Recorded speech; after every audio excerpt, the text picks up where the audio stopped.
how to adjust serving sizes in HelloFresh recipes. Hey everyone, welcome back to the channel.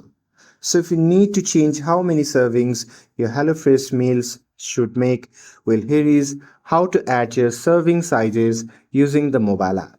So now without further ado, let's get started.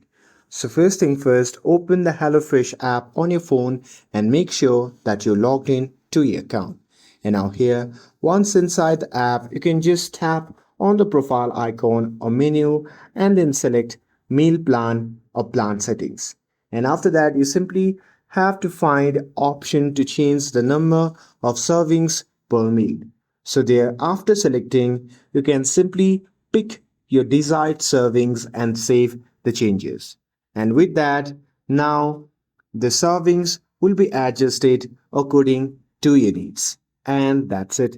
That's how you can customize serving sizes for your HelloFresh meals. With this, if you found this video helpful, then don't forget to like, share, and subscribe to get updated for more videos.